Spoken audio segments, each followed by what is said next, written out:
Class 10 যারা এবার মাধ্যমিক দিয়েছিলেন, মানে যারা সদ্য ক্লাস 11-এ উঠবে, তাদের নিশ্চয়ই আশা করব রেজাল্ট সবারই ভালো হয়েছে।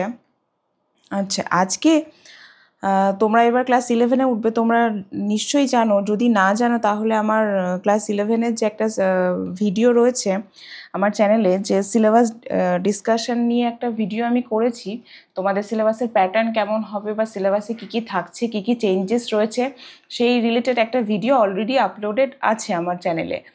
তোমরা সেটা দেখে নিও, তাতে তোমাদের বুঝতে সুবিধা হবে। ওকে, আজকে ক্লাস 11-এর যে ফার্স্ট টেক্সট যেটা তোমাদের রয়েছে, অ্যান অ্যাস্ট্রোলজার্স ডে, সেই টেক্সটটা আজকে পড়াবো। ওকে, টেক্সটটা পড়ানোর আগে কিছু বেসিক ইনফরমেশান তোমাদের জানা অবশ্যই দরকার, যেটাকে আমরা কি ফ্যাক্টসও বলি। মানে এই স্টোরিটার অরিজিন বা রাইটার সম্পর্কে দু চারটে কথা তোমাদের না জানলেই নয়। চলো দেখে নেওয়া যাক, আজকের ক্লাস তাহলে স্টার্ট করি।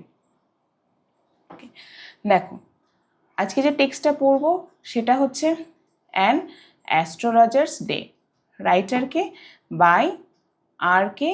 নারায়ণ। ওকে, আজকের যে অ্যাস্ট্রোলজার্স ডে যে টেক্সটটা আমরা শুরু করছি, তার রাইটার হচ্ছে আর.কে. নারায়ণ। আর.কে. নারায়ণ সম্পর্কে কিছু বেসিক ফ্যাক্টস আমরা জেনে নিই। চলো দেখো, ফুল নেম, মানে আর.কে. নারায়ণের পুরো নাম কি?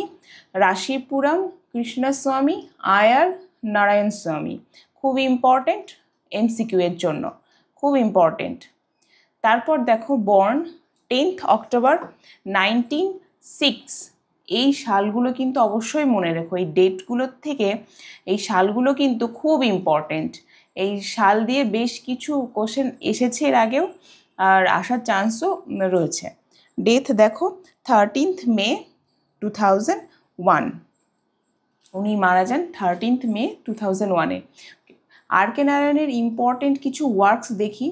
মালগুড়ি ডেজ, আচ্ছা তোমরা ক্লাস 10-এ ফার্স্ট চ্যাপ্টার যেটা পড়েছিলে, যে স্বামী অ্যান্ড হিজ ফ্রেন্ডস, সেটাও কিন্তু এই আর.কে. নারায়ণেরই লেখা, আর সেটাও কিন্তু মালগুড়ি ডেজ থেকেই নেওয়া। আর ক্লাস 11-ও তোমরা শুরুই করছো আর.কে. নারায়ণের লেখা দিয়ে, সেটাও কিন্তু এই মালগুড়ি ডেজের লেখা, মালগুড়ি ডেজ থেকেই নেওয়া। সেটা হচ্ছে ফার্স্ট চ্যাপ্টার বলবো। স্বামী অ্যান্ড ফ্রেন্ডস, দ্য গাইড, এগুলো হচ্ছে আর.কে. নারায়ণের ইম্পর্টেন্ট সব রাইটিংস। ওকে, এবার দেখি an astrologer's day is derived from Malgudi days. এই মালগুড়ি ডেজ থেকে, এই যে তোমাদের যে পাঠ্য বিষয়টি অ্যাস্ট্রোলজার্স ডে, এটা কিন্তু মালগুড়ি ডেজ থেকে নেওয়া হয়েছে। মালগুড়ি ডেজের এটা ফার্স্ট চ্যাপ্টার, এটা কিন্তু খুব খুব ইম্পর্টেন্ট, ভেরি ভেরি ইম্পর্টেন্ট। তারপর রিটার্ন দেখো, এই কোথায় লেখা হয়েছে, এটা মাদ্রাজ ইন ইন্ডিয়াতে লেখা হয়েছে। আর কবে পাবলিশড হয়েছে? 1947-এ এটা পাবলিশড হয়েছে। এটা কি ধরনের, কি জনরা, কি ধরনের একটা গল্প? এটা হচ্ছে একটা শর্ট স্টোরি। আর এটার পয়েন্ট অফ ভিউ, মানে কিভাবে লেখা হয়েছে, আমরা এর আগে দেখেছি বেশ কিছু স্টোরি যেগুলো ফার্স্ট পার্সনে লেখা হয়, সেকেন্ড পার্সনে হয় না জেনারেলি, থার্ড পার্সনে হয়। তাহলে এইটা সেরকমই হচ্ছে, পয়েন্ট অফ ভিউটা দেখবো, এটা আমাদের থার্ড পার্সনে লেখা সবসময় দেখবে, মানে এখানে কোনো রকম ডিরেক্ট কনভারসেশনটা সেরকম নেই বললেই চলে, এটা থার্ড পার্সনেই লেখা। ওকে, এই হচ্ছে তোমাদের বেসিক কি facts regarding this prose and astrologer's day. এগুলো কিন্তু তোমরা খাতায় নোট করে নিও, this informations are very helpful. Okay, চলো এবার আমরা তাহলে টেক্সটটা স্টার্ট করি।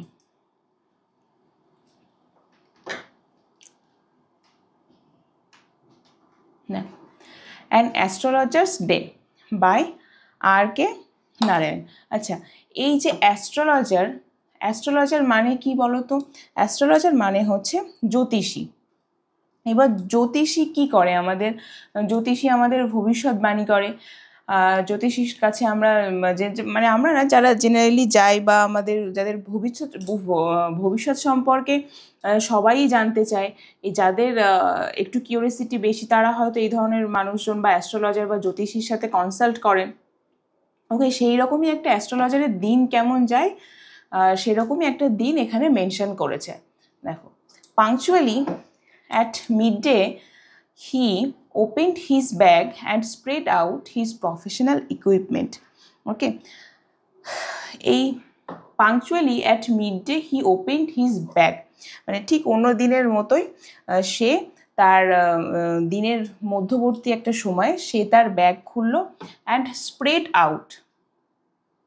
স্প্রেড আউট মানে হচ্ছে ছড়ানো।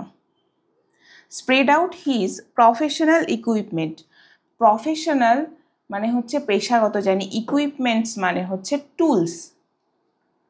টুলস বলতে পারি বা থিংস বলতে পারি, টুলস বা থিংস। তাহলে সে কি অন্য দিনের মতোই সে একদম দিনের একটা মধ্যবর্তী সময়ে, মিড ডে মধ্যবর্তী একটা সময় সে তার ব্যাগ খুললো এবং তার যে পেশাগত যে জিনিসপত্রগুলো সেগুলো সে ছড়ালো। Which consist of a dozen cowrie shells. ওকে, কাউরি শেলস মানে হচ্ছে কড়ি। দেখবে ছোটোবেলায় বাচ্চারা খেলাধুলো করে এই কড়ি বা কাউরি শেলস নিয়ে। তারপর কি, আর স্কোয়ার পিস অফ ক্লথ, খুব ইম্পর্টেন্ট এমসিকিউ এর জন্য। Square piece of cloth with obscure mystic charts on it. বলছে কি সেই ইকুইপমেন্টসের মধ্যে কি কি রয়েছে। কনসিস্ট অফ মানে হচ্ছে কন্টেন্টস, কন্টেন্টস অফ কি কি রয়েছে দেখি। 1 ডজন কড়ি রয়েছে, আর একটা স্কোয়ার পিস মানে হচ্ছে চৌকো একটা যে কাপড় রয়েছে সেটা কি, উইথ অবসকিউর মিস্টিক। অবসকিউর মানে হচ্ছে আবছা বা অস্পষ্ট, একটা অস্পষ্টভাবে কিছু একটা লেখা রয়েছে। চার্টস অন ইট, ওই সেই ক্লথের উপরে একটা অস্পষ্টভাবে কিছু রহস্যময় কিছু জিনিস লেখা রয়েছে। আর কি আছে, আর নোটবুক, একটা নোটবুক আছে। And a bundle of palmyra writing. তার একটা যেটা রয়েছে পালমাইরা মানে হচ্ছে ওই তাল পাতার বই টাইপের, মানে একটা বান্ডেল করা রয়েছে। তাহলে এটা খুব ইম্পর্টেন্ট যে তার ব্যাগের মধ্যে কি কি রয়েছে, এমসিকিউ এর জন্য খুব ইম্পর্টেন্ট। আচ্ছা, তোমাদের ক্লাস 11কে একটা কথা বলে রাখি, আমি পড়ানোর সাথে সাথে তোমাদের কিন্তু এমসিকিউ যেগুলো হতে পারে বা যেগুলো ইম্পর্টেন্ট সেগুলো কিন্তু মেনশন করে দেবো। তোমরা অবশ্যই টেক্সট বইটা নিয়ে দেখো, এতে মার্ক করে রাখলে তোমাদেরকে বুঝতে পরে সুবিধা হবে। ওকে, দেখো তাহলে কি কি রয়েছে। আর ডজন কাউরি শেলস, আর স্কোয়ার পিস অফ ক্লথ, আর কি রয়েছে, আর notebook and a bundle of palmyra writing. এগুলো সব তার ব্যাগের মধ্যে রয়েছে যেগুলো তিনি ছড়িয়ে বসলেন। His forehead was resplendent with sacred ash and vermilion. তার যে ফোরহেড, তার যে কপালে কি আছে, উইথ রেসপ্লেন্ডেন্ট, ওয়াজ রেসপ্লেন্ডেন্ট মানে হচ্ছে ঝলমল করছে। কি ঝলমল করছে, স্যাক্রেড অ্যাশ পবিত্র ছাই, অ্যান্ড ভার্মিলিয়ন মানে হচ্ছে সিঁদুর। তার কপালে দেখবে অনেক তান্ত্রিক বা পুরোহিত এদের কপালে এই ধরনের জিনিস থাকে যে পবিত্র ছাই আর তোমার সিঁদুর দিয়ে তার কপালটা এমনভাবে করা রয়েছে যেন কপালটা দেখে মনে হচ্ছে কপালটা ঝলমল করছে। অ্যান্ড হিজ আইজ স্পার্কলড, স্পার্কলড মানে হচ্ছে চকচক করা। And his eyes sparkled with a sharp abnormal Glim.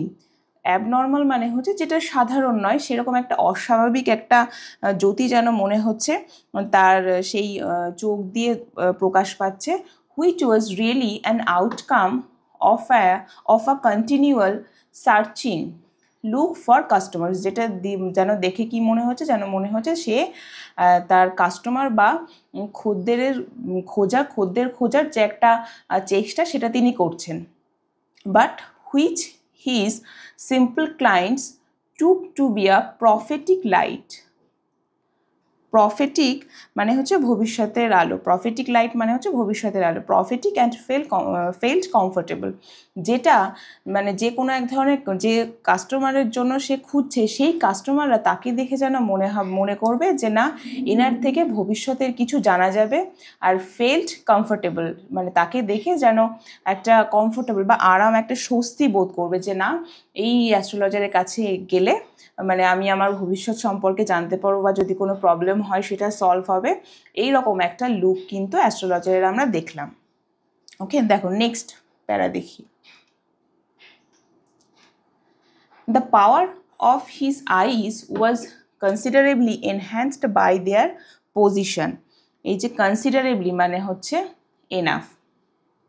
ওকে, তোমরা কিন্তু এই ওয়ার্ড মিনিংগুলো নোট করে নিও। The power of his eyes was considerably enhanced by their position, তার যে চোখের যে ক্ষমতাটা সেটা যেন মনে হচ্ছে আরও বৃদ্ধি পাচ্ছে কি করে, বাই দেয়ার পজিশন, মানে তার চোখ দুটো যে জায়গাতে রয়েছে, মানে জাস্ট ভাবো একবার, ইমাজিন করো ধরো তো কারোর কপালে ছাই এবং সিঁদুর দিয়ে মানে কিছু রয়েছে এবং তার চোখ দুটো যেন মনে হচ্ছে সেই এমন একটা জায়গাতে রয়েছে যেন মনে হচ্ছে যে সেই চোখ দুটো এই যে তার ক্ষমতাটা আরও যেন বৃদ্ধি করছে। Placed as they were between the painted forehead, যেটা আমি বললাম, মানে এই পেইন্টেড মানে তার যে ওই মানে ছাই এবং কপাল মাখা যে সিঁদুরের মধ্যবর্তী জায়গাতে যে চোখ দুটো রয়েছে সেটা যেন মনে হচ্ছে আরও তার যে শক্তিটাকে সেটাকে বৃদ্ধি করছে, এনহ্যান্স করছে। And the dark whiskers which streamed down his cheeks, এই হুইস্কার্স মানে হচ্ছে গোফ বা মোস্টেচ, আর তার যে কালো কুচকুচে যে গোফটা সেটা যেন মনে হচ্ছে সেটা কি করছে, স্ট্রিমড ডাউন হিজ চিক, তার যেন মনে হচ্ছে গালে এসে পড়ছে। Even half wits eyes would sparkle in such a thing, যেন মনে হচ্ছে এটা যে কেউ দেখেই যেন চমকে যাবে। টু ক্রাউন দ্য এফেক্ট, এইটাকেই আরও বাড়ানোর জন্য, টু ক্রাউন মানে আরও বাড়ানো বা আরও সাজাতে, the effect he wound a saffron coloured turban around his head, সে কী করে, সে তার মাথাটাকে জড়ায় একটা স্যাফরন, খুব ইম্পর্টেন্ট, কোন কালারের টার্বান, স্যাফরন বা একটা গেরুয়া কালারের টার্বান দিয়ে সে তার মাথাটাকে জড়ায়। This colour scheme never failed, এই যে কালার স্কিমটা মানে এই যে তার কপালে অ্যাশ এবং মানে ছাই এবং সিঁদুর দিয়ে ফোরহেডটাতে দেওয়া রয়েছে, তারপর তার স্যাফরন কালারের টার্বান, মানে এই সমস্ত যে একটা কালার স্কিম সেটা যেন কখনোই ব্যর্থ হয় না, ফেল্ড হয় না, মানে কাস্টমারকে অ্যাট্রাক্ট করতে চায়, অ্যাট্রাক্ট করে রাদার। ওকে, দেখো নেক্সট প্যারাটা পড়ি। People were attracted to him as bees are attracted to cosmos or dahlia stalks, বলছে লোকজন যা কিসের মতো অ্যাট্রাক্ট হয় বা আকর্ষিত হয়, ঠিক যেমন বীজ বা মৌমাছি ফুলে, কসমোস মানে হচ্ছে ফ্লাওয়ার্স, ফুলে বা ডালিয়ার স্টিমে যেরকমভাবে অ্যাট্রাক্ট হয় বা আকর্ষিত হয়, লোকজন যেন তার দিকে সেরকমভাবেই আকর্ষিত হয়। হি স্যাট under the boughs of a spreading tamarind tree, which flanked a path turning through the town hall park. সে কোথায় বসে থাকে, সে একটা ওই স্প্রেডিং টামারিন্ড, স্প্রেডিং মানে হচ্ছে ছড়িয়ে থাকা, টামারিন্ড হচ্ছে তেঁতুল গাছ, সে একটা মানে সেই বিশাল ছড়িয়ে থাকা একটা তেঁতুল গাছের নিচে সে বসে। Which flanked the path turning through the town hall, আর সেই যে পাশের যে রাস্তাটা সেই রাস্তাটা কোন দিকে চলে যায়, সেটা টাউন হল পার্কের দিকে চলে যায়। It was a remarkable place in many ways, এটা খুব মানে লক্ষণীয় একটা জায়গা, বা রিমার্কেবল মানে লক্ষণীয় বলতে পারি, ইম্পর্টেন্টও বলতে পারি, লক্ষণীয় একটা জায়গা। কেন? Searching crowd was always moving up and down this narrow road morning till night, মানে একটা বিশাল সংখ্যক ভিড় সেইখান দিয়ে অল টাইমের জন্য, মানে সারা সকাল থেকে রাত পর্যন্ত সেখানে যাতায়াত করে। A variety of trades and occupations, trade মানে হচ্ছে business and occupations মানে জানো পেশা, a variety of trades and occupations was represented all along its way, মানে বিভিন্ন ধরনের ব্যবসা, বিভিন্ন ধরনের পেশার মানুষজন এখানে সারাদিন যাতায়াত করে। তাদের কি কি? মেডিসিন সেলার্স, ওষুধ বিক্রেতা, sellers of stolen hardware and junk, stolen মানে হচ্ছে এই যে চুরি যাওয়া, চুরি যাওয়া যে লোহা লক্কর বা হার্ডওয়্যারের জিনিসপত্র বলতে আমরা লোহা লক্করটাকেই বুঝি, সেই লোহা লক্কর বা এরকম জাঙ্ক যে মানে বাজেয়াপ্ত জিনিস যেগুলো, সেগুলো যে বিক্রেতা সেগুলো তারা। ম্যাজিশিয়ানস মানে জাদুকরি। And above all an auctioneer of cheap cloths, auctioneer মানে হচ্ছে যে নিলাম করে, মানে নিলামদার, অকশনার মানে পুরনো যে জামা কাপড় নিলাম করে সেই ধরনের মানুষ। Who created enough din all day to attract the whole town, এই ডিন মানে হচ্ছে হই হট্টগোল, ডিন মানে হই হট্টগোল, মানে যারা কিনা এই যে জায়গাটাতে, এই পুরো শহরটাতে যারা সারাদিন হই হট্টগোল করে বা নুইসেন্স ক্রিয়েট করে, চেঁচামেচি করে সারাদিন। Next to him in vociferousness came a vendor of fried groundnuts. এই vociferousness কথাটার মানে হচ্ছে উচ্চ স্বরে চিৎকার করা। নেক্সট টু হিম, তার ঠিক পাশেই, টু হিম মানে অ্যাস্ট্রোলজারের ঠিক পাশেই কে থাকেন, একজন ভেন্ডার অফ ফ্রাইড গ্রাউন্ডনাটস, মানে ফ্রাইড ভাজা বাদাম বলতে পারি, বা চীনা বাদাম বা ভাজা বাদামও বলতে পারি। সে একজন ভাজা বাদাম বিক্রেতা। সে কী করে, সে উচ্চস্বরে চিৎকার করে। Who gave his wares a fancy name each day, যে কিনা তার দোকানটাকে রোজ এক এক রকমের নাম দেয়। কলিং ইট বোম্বে আইসক্রিম, বলছে কি বোম্বে আইসক্রিম, ওয়ান ডে সে একদিন বোম্বে আইসক্রিম নাম দেয়। And on the next Delhi almond, পরের দিন সে দিল্লি আমন্ড নাম দেয়। And on the third Raja's delicacy and so on, বলছে 3 নম্বর দিন হয়তো রাজাস ডেলিকেসি নাম দিল, এবং আরও অনেক কিছু। And so forth and people flocked to him. এই ফ্লোকড মানে হচ্ছে গ্যাদার বা ভিড় করা, এবং মানুষজন তার কাছে ভিড় জমায়, জড়ো হয়। A considerable portion of this crowd dallied before the astrologer too. এই যে dallied কথাটার অর্থ হচ্ছে ঘুরে বেড়ানো, মানে এর একটা কনসিডারেবল পোর্শন, গুরুত্বপূর্ণ একটা অংশ, মানে অ্যাস্ট্রোলজারের সামনে এসে ঘুরঘুর করে বা ঘুরে বেড়ায়। The astrologer transacted his business by the light of a flare which crackled and smoked up about the groundnut heap nearby. সেই অ্যাস্ট্রোলজার ট্রানজাক্টেড মানে হচ্ছে সেই পরিচালনা করে, হিজ বিজনেস মানে তার যে ব্যবসাটা সে চালায়, সে কীভাবে চালায়, by the light of a flare, flare মানে হচ্ছে মশাল। সে যে ব্যবসাটা চালায় সেটা হচ্ছে কিসের আলোতে, একটা মশালের আলোতে, যেটা কোথা থেকে আসে, হুইচ ক্র্যাকেলড, যেটা মানে crackled and smoked up about the groundnut heap nearby, যে পাশেই যে গ্রাউন্ডনাট বিক্রেতা মানে বাদাম বিক্রেতা, যে তার দোকানের যে মশালের আলোটা, সেই আলোতেই অ্যাস্ট্রোলজার তার যে ব্যবসাটা সেটা চালায়। এটা খুব ইম্পর্টেন্ট, যে কিসের আলোতে সে এই তার ব্যবসাটা চালাতো, মানে অ্যাস্ট্রোনট বলছি, অ্যাস্ট্রোলজার কিসের আলোতে তার ব্যবসাটা চালাতো। Half the enchantment of the place was due to the fact that it did not have the benefit of municipal lighting. এর যে অর্ধেক আকর্ষণটা ছিল, এই এনচ্যান্টমেন্ট মানে হচ্ছে আকর্ষণ বলবো, এই যে অর্ধেক যে আকর্ষণ ছিল এই জায়গাটার সম্পর্কে, মানে জায়গাটার অ্যাকচুয়ালি এরকম পরিস্থিতি হওয়ার পেছনে যে ব্যাপারটা ছিল সেটা হচ্ছে এখানে কোনো রকমভাবে মিউনিসিপ্যালের যে বা পৌরসভার যে লাইট সেটা পৌঁছানো সম্ভব ছিল না।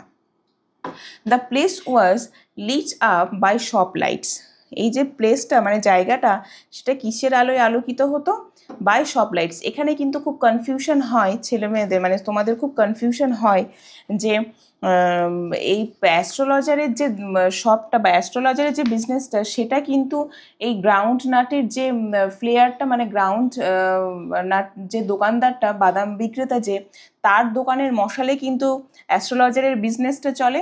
আর এই যে প্লেসটা যেটা সেটা কি করে আলোকিত হয়, এই যে দোকানের যে লাইটগুলো বা আলোগুলো সেইটাতে কিন্তু প্লেসটা আলোকিত হয়। এটা কিন্তু মানে গুলিয়ে ফেলো না। দেখো, 1 or 2 had hissing gas lights. আচ্ছা, হিসিং মানে কি, ওই যে দেখবে গ্যাস লাইটস গুলো যখন জ্বলে তখন একটা যে সাউন্ড হয় সেটাই বলছে। 1 or 2 had hissing gas lights. Some had naked flares. Naked flares মানে হচ্ছে ওই খোলা মশাল। naked flares stuck on poles, যেটা কিনা কোথায় লাগানো থাকতে, পোলে লাগানো থাকতো। stuck on poles. Some were lit up by old cycle lamps. আর কারোর কি হতো, এই যে পুরোনো যে সাইকেলে যে ল্যাম্প লাগানো থাকতো, দেখবে তোমরা হয়তো দেখোনি বা দেখতেও পারো যে আগেকার দিনে সাইকেলের সামনে কিন্তু একটা লাইট লাগানো থাকতো, মানে সেই ধরনের, মানে পুরোনো সাইকেলে যে আলো। And 1 or 2 like the astrologers managed without lights of their own. আর একজন দুজন মানে যেমন এই অ্যাস্ট্রোলজারের মতোই তারা কি করতো, তারা কোনো রকম কোনো আলো ছাড়াই তাদের নিজেদের ব্যবসা চালাতো। ইট was a বিউইল্ডারিং crisscross of light rays and moving shadows. এই যে bewildering মানে হচ্ছে বিভ্রান্তিজনক বা বিভ্রান্তিকর। এই যে ইট ওয়াজ এ bewildering crisscross of light rays and moving shadows, যেন মনে হচ্ছে এটা যেন একটা সেই বিভ্রান্তকর লাইটের আলো, মানে লাইটের আলো নিয়ে এবং তার ছায়া নিয়ে যেন মনে হতো যেন একটা বিভ্রান্তি সৃষ্টি করছে এখানে। This suited the astrologer very well. এইটাই সেই অ্যাস্ট্রোলজারের ক্ষেত্রে বেশ স্যুট বা মানিয়ে গেছে। For the simple reason that he had not in the least intended to be an astrologer when he began life. কেন এর একটা সাদামাটা কারণ হচ্ছে তিনি যখন তার জীবনে শুরু করেছিলেন, মানে শুরুর দিকে তিনি কিন্তু একদমই একজন অ্যাস্ট্রোলজার বা জ্যোতিষী হতে চাননি। And he knew no more of what was going to happen to others than he knew what was going to happen to himself next minute. বলছে সে কি জানে না, সে কারোর জীবনে পরবর্তীতে কি ঘটছে সেটা সে মোটেও জানে না, মানে অন্যদের মতো তার কাছেও সেটা অজানা। ইভেন নিজের সাথে মানে যেটা হচ্ছে সেটাও হয়তো সে পর মুহূর্তে যে কি হবে সেটাও সে ঠিকভাবে জানে না। He was as much a stranger to the stars as were his innocent customers. বলছে স্ট্রেঞ্জার টু দ্য স্টার্স। আচ্ছা, স্ট্রেঞ্জার টু দ্য স্টার্স কেন বলেছে? দেখবে যারা এই জ্যোতিষী রয়েছে, অ্যাস্ট্রোলজার রয়েছে, তারা এই তারা নক্ষত্র মানে এই সমস্ত কিছু একটা সম্পর্কে ওদের নলেজ থাকে। ওরা বলে যে এই সমস্ত কিছু নলেজ থাকে বা এইগুলো দেখেই নাকি কোনো কিছু প্রেডিক্ট করা যায়। এবার সেই যে নলেজটা সেই কি অ্যাস্ট্রোলজারের কিন্তু একদমই নেই। সে তার কাস্টমারদের মতো সেও কিন্তু ইনোসেন্ট। সেই এই যে ইনোসেন্ট, সে নিষ্পাপ কাস্টমারদের মতোই। Yet he said things which pleased and astonished everyone. Pleased মানে হচ্ছে খুশি করা, আর অ্যাস্টনিশড মানে হচ্ছে অবাক করা। মানে সে সেই সমস্ত জিনিসগুলোই জেনারেলি বলে যেগুলো কাউকে খুশি করে আর যেগুলো কাউকে অবাকও করে। That was more a matter of study, practice and shrewd guess work. যেটা কি that was a more matter of, যেটা কি না হচ্ছে তোমার পর্যবেক্ষণ, প্র্যাকটিস মানে হচ্ছে চর্চা, এবং শিউট গেস ওয়ার্ক মানে একদম তীক্ষ্ণ বা চতুর একটা গেস করা, মানে অনুমান করা, চতুরভাবে সে গেস করে, অনুমান করে।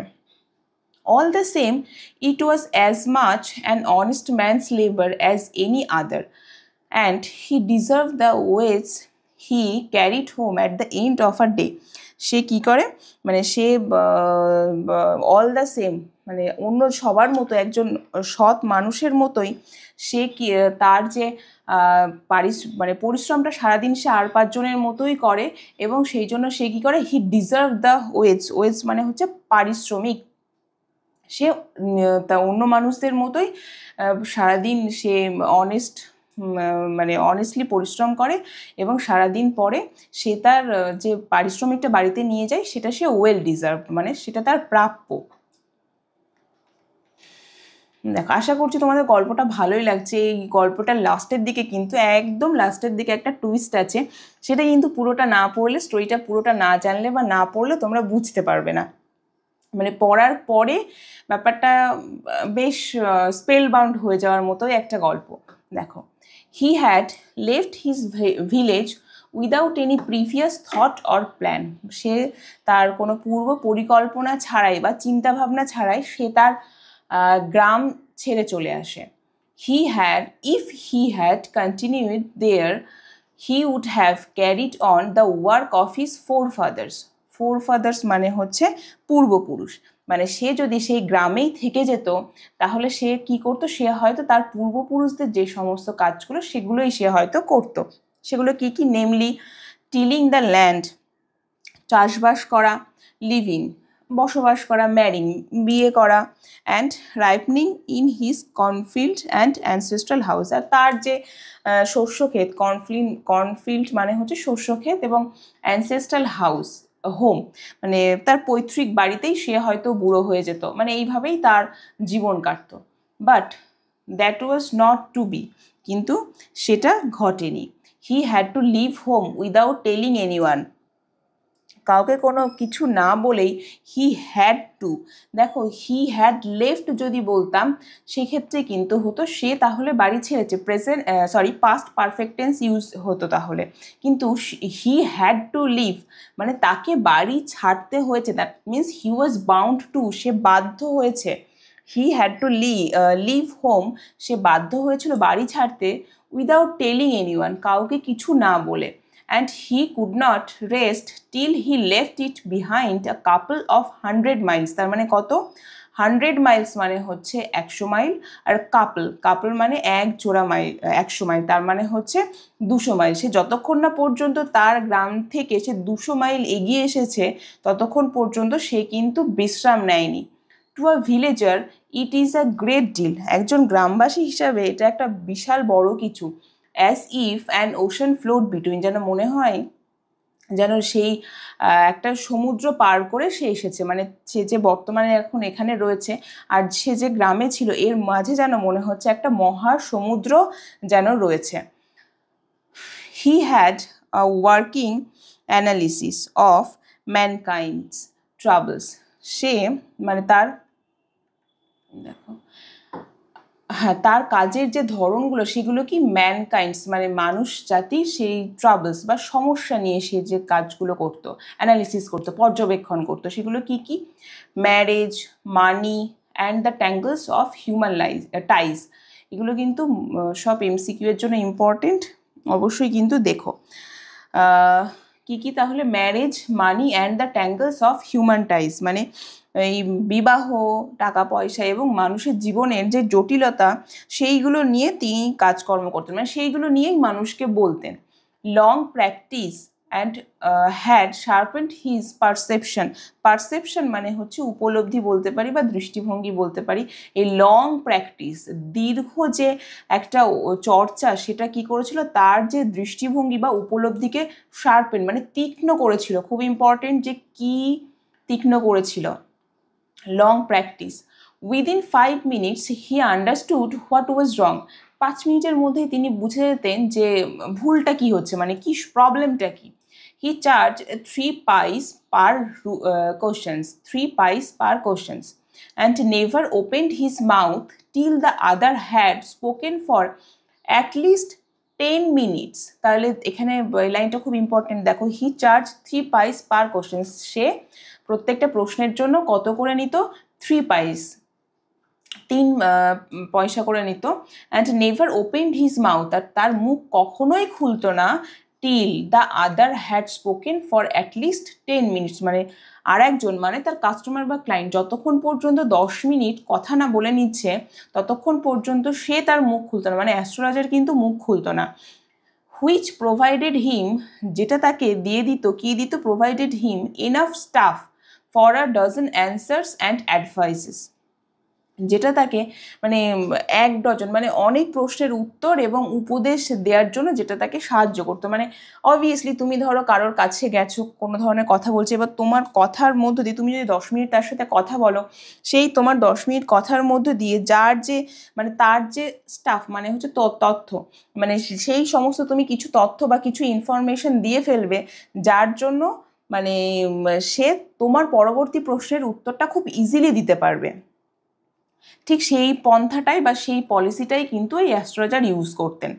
When he told the person before him gazing at his palm মানে হচ্ছে হাতের তালু, যখন তিনি কি করতেন, সেই তার সামনে বসা যে ব্যক্তিটি সেই ব্যক্তির হাতের তালুতে তিনি যখন মানে গেজিং একভাবে তাকিয়ে থেকে দেখতেন, দেখে বলতেন, in many ways you are not getting the fullest results for your efforts, মানে তুমি কোনোভাবেই যে তুমি যে পরিশ্রমটা করছো বা এফোর্ট যে প্রচেষ্টাটা করছো সেটার তুমি পুরো রেজাল্ট কখনোই পাচ্ছ না, মানে পুরো ফলটা রেজাল্টটা কখনোই আসছে না তোমার। 9 out of 10 were disposed to agree with him, এটা 10 জনের মধ্যে 9 জনই এইটাতে মানে রাজি হতো, ডিসপোজড মানে এই কথাটাতে রাজি হওয়ার জন্য, ডিসপোজড মানে হচ্ছে রেডি, এই কথাটা যে সত্যি বলতো সেটা 10 জনের মধ্যে 9 জনই হ্যাঁ বলতো সেটাতে। অর হি কোশ্চেন্ড, অথবা সে প্রশ্ন করত, is there any woman in your family, যে আপনার পরিবারে এমন কি কোনো মহিলা রয়েছে, may be even a distant relative, যে আপনার অনেক দূরের আত্মীয়, who is not well disposed towards you, যে কিনা আপনার প্রতি ভালো ব্যবহার রাখে না। ডিসপোজড মানে হচ্ছে বিহেভিয়ার বা ব্যবহার, যে কিনা আপনাকে ভালো ব্যবহার আপনার প্রতি রাখে না বা করে না আপনার সাথে। Or he gave an analysis of character, অথবা সে তার চরিত্রের কিছু বৈশিষ্ট্য বলতো, অ্যানালিসিস কিছু বৈশিষ্ট্য বলতো। Most of your troubles are due to your nature, বলতো যে আপনার যে সমস্যাটা, মানে বেশি আপনার অধিকাংশ সমস্যাটাই আপনার যে নেচার বা প্রকৃতির জন্য, মানে আপনার স্বভাবের জন্যই। How can you be otherwise with Saturn where he is, বলছে স্যাটার্ন মানে হচ্ছে শনি, এই শনি যেখানে অবস্থান করছে আপনি সেখানে কিভাবে অবস্থান করতে পারেন। He have an impetuous nature and a rough exterior, মানে তার যে ইম্পেচুয়াস নেচার, মানে ইম্পেচুয়াস মানে হচ্ছে তাড়াহুড়ো প্রকৃতির যে স্বভাব, এবং রাফ এক্সটেরিয়ার মানে তার যে উগ্রতা, এই উগ্রতাটার কথাই বলছে, মানে শনিদেবের যে ইম্পেচুয়াস তাড়াহুড়ো এবং যে উগ্রতা সেটার কথাই বলছে। দিস এন্ডিয়ার্ড হিম, এন্ডিয়ার্ড মানে হচ্ছে প্রিয়, this endeared him to their hearts immediately, মানে এই কথাটা বলেই মানে সেই যে হিম অ্যাস্ট্রোলজার, সে তাদের মনের কাছাকাছি চলে যাচ্ছে, মানে তাদের সাথে একটা কানেকশন বা হৃদয়ের একটা টান তৈরি করছে সেই কাস্টমারের সাথে। For even the mildest of us loves to think that he has a forbidding exterior, যদিও for even the mildest of us loves to think that he has a forbidding মানে হচ্ছে উগ্রভাবে, মানে তার যে আমাদের অনেকেরই যেন মনে হয় যে তার যেই নরম যে ভাবটা, সেই নরম ভাবটাই যেন তার কাস্টমারের যে উগ্রতাটাকে সেটাকে যেন অনেকটা থিতিয়ে দেয়, মানে অনেকটা নরম করে ফেলে। দেখো নেক্সট প্যারা যেটা পড়বো,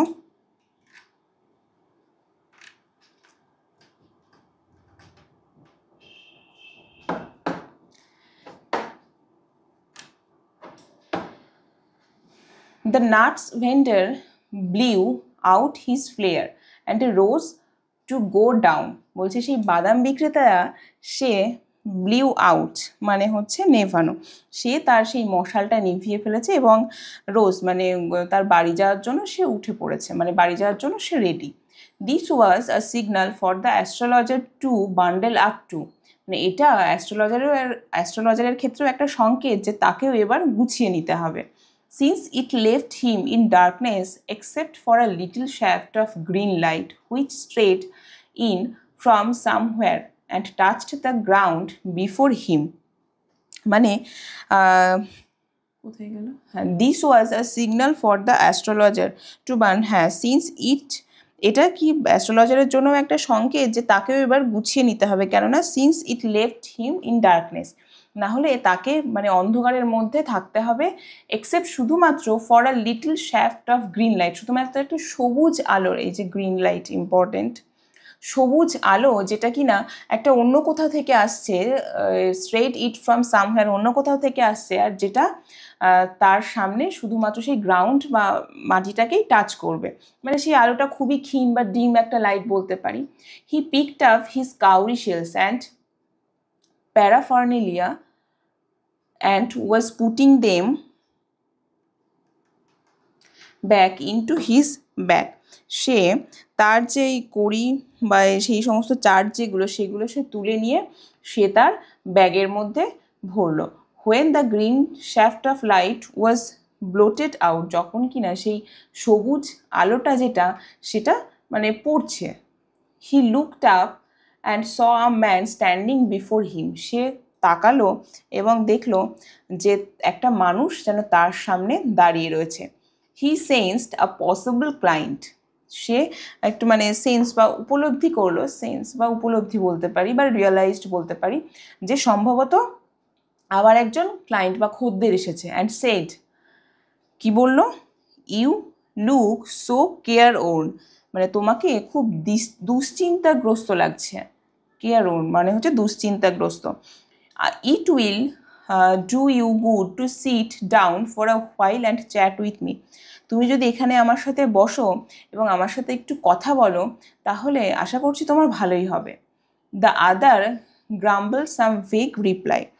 আদার গ্রাম্বল মানে হচ্ছে অসন্তোষ, মানে সে সন্তুষ্ট না বা অসন্তোষ নিয়ে সে অস্পষ্ট কিছু উত্তর দিল। ভেগ মানে হচ্ছে অস্পষ্ট বা ইজ নট ক্লিয়ার, আর গ্রাম্বল মানে হচ্ছে ডিসস্যাটিসফিকেশন মানে অসন্তোষ নিয়ে সে কিছু একটা অস্পষ্ট উত্তর দিল। The astrologer pressed his invitation. Astrologer তার যে আমন্ত্রণটাকে আরও জোর দিয়ে বলল, মানে তুমি এখানে বসতেই পারো এরকম ধরনের একটা জোর দিয়ে বলল। Whereupon the other thrust his palm under his nose, saying, যেখানে কিনা আর একজন কী করলো, মানে সেই স্ট্রেঞ্জার বা অদ্ভুত সেই যে লোকটি এসেছে সে কী করলো, তার নাকের সামনে মানে অ্যাস্ট্রোলজারের নাকের সামনে তার হাতের তালুটা ছড়িয়ে বলল। থ্রাস্ট মানে হচ্ছে ওই ঠেলে দেওয়া বা এগিয়ে দেওয়া। বলল, কি বলল, saying, you call yourself an astrologer, বলছি তুমি নিজেকে একজন জ্যোতিষ বলো না। দ্য অ্যাস্ট্রোলজার ফেল্ট চ্যালেঞ্জড, সেই অ্যাস্ট্রোলজার তখন একটা চ্যালেঞ্জ অনুভব করলো। And said, tilting the other's palm and towards the green shaft of light, সে আর সেই মানে হাতের তালুটা সে টিল্টিং মানে একটু কাত করা, টিল্টিং একটু কাত করলো কোন দিকে, সেই গ্রিন শ্যাফট অফ লাইটে, সেই সবুজ আলোর দিকে একটু কাত করলো। কাত করে এবার কি বলছে, ইয়োর্স ইজ আ নেচার, তোমার যেরকম স্বভাব, oh stop that, oh stop that, বলছে ও থামো। দ্য আদার সেড, আর একজন বললো, মানে কি অ্যাস্ট্রোলজার বলতে গেল তোমার যে স্বভাবটা, আর একজন কি উত্তর দিল, বলছো থামো তো। টেল মি সামথিং ওর্থওয়াইল, ওর্থওয়াইল মানে হচ্ছে কাজের কিছু বা মূল্যবান কিছু আমাকে বলো, কাজের কিছু আমাকে বলো। আওয়ার ফ্রেন্ড ফেল্ট পিপড, যে আমাদের বন্ধু সে কি, সে বিরক্তি প্রকাশ করলো, মানে অ্যাকচুয়ালি আওয়ার ফ্রেন্ড বলতে অ্যাস্ট্রোলজারের কথা বলছে, সে বিরক্তি প্রকাশ করলো। আই চার্জ অনলি 3 পাইস পার কোশ্চেন্স, আমি প্রত্যেকটা প্রশ্নের জন্য 3 পয়সা করে নিয়ে থাকি। And what you get ought to be good enough for your money, আর তার পরিবর্তে তুমি যে জিনিসটা পাবে সেটা মানে তোমার পয়সার অনুপাতে ভালো কিছুই পাবে, মানে এখানে যে ওই স্যাটিসফ্যাক্টরি অ্যান্সারটার কথা বলা হচ্ছে। At this the other উইথড্রিউ his arm, এই কথাটাতে আর একজন মানে সেই স্ট্রেঞ্জার সে কী করলো, হাতটা সরিয়ে নিল। Took out an anna and flung it out to him, এক আনা বার করলো আর বার করে তার সামনে মানে দিল। ফ্লাং মানে জেনে ছুঁড়ে দেওয়া, কিন্তু এখানে দিলই বলবো। সেই দিয়ে কি বললো, I have some questions to ask, আমার কিছু প্রশ্ন জিজ্ঞেস করার আছে। If I prove you are bluffing you must return that anna to me with interest. Bluffing মানে হচ্ছে ধাপ্পাবাজি দেওয়া বা ভুলভাল ইনফরমেশন দেওয়া বা ধাপ্পাবাজি বলবো, ধাপ্পা দেওয়া। যদি আমি তোমাকে প্রমাণ করতে পারি যে তুমি ধাপ্পা দিচ্ছ বা ধাপ্পাবাজি করছো, তাহলে তোমাকে সেই অ্যানার সুদ সহ আমাকে কিন্তু ফেরত দিতে হবে। If you find my answers satisfactory will you give me 5 rupees, বলছে এটা কি অ্যাস্ট্রোলজার বলছে আমি যদি তোমাকে সন্তুষ্টিজনক উত্তর দিতে পারি তাহলে কি তুমি আমাকে 5 টাকা দেবে? নো, না। Or will you give me 8 annas, তাহলে কি তুমি আমাকে 8 আনা দেবে? আচ্ছা, আশা করছি আজকের ক্লাসটা তোমাদের হেল্পফুল হয়েছে বা ভালো লেগেছে। তোমরা কিন্তু অবশ্যই পড়াশোনা স্টার্ট করে দাও। এই গল্পটার রিমেইনিং পার্ট বা লাস্ট পোর্শনটা আমি খুব শীঘ্রই তোমাদের আবার দিয়ে দেবো। ওকে, আজকে এই পর্যন্তই।